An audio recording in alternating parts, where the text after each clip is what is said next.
T'as une minute? Et si je te disais que la pauvreté de l'Afrique n'est pas seulement un problème de ressources, mais un problème de système?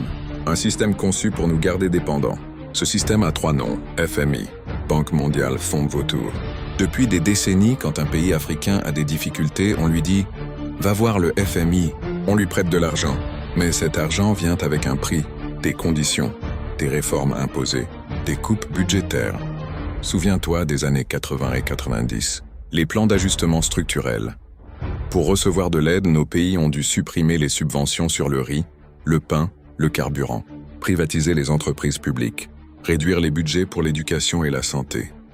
Exemple concret, en Éthiopie, le FMI a forcé la libéralisation du marché des grains au pire moment, aggravant la famine. Au Sénégal, la privatisation de l'eau a fait exploser les prix pour les plus pauvres. En Côte d'Ivoire, les coupes dans l'éducation ont fermé des milliers d'écoles rurales. Au Mali, la suppression des subventions agricoles a ruiné les petits producteurs de coton. Résultat, nos écoles se sont vidées, nos hôpitaux se sont dégradés, et la pauvreté a explosé.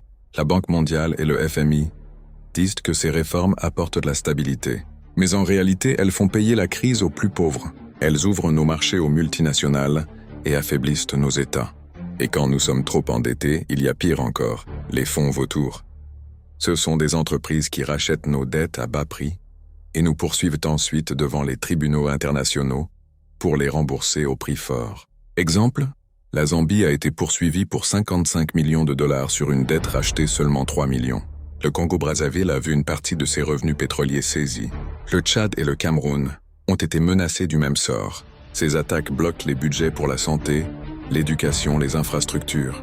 Elles obligent des pays entiers à réduire leurs dépenses sociales juste pour payer des créanciers qui spéculent sur leur misère. Alors la question est simple. Est-ce que ce système nous aide vraiment? Ou est-ce qu'il nous maintient enchaînés?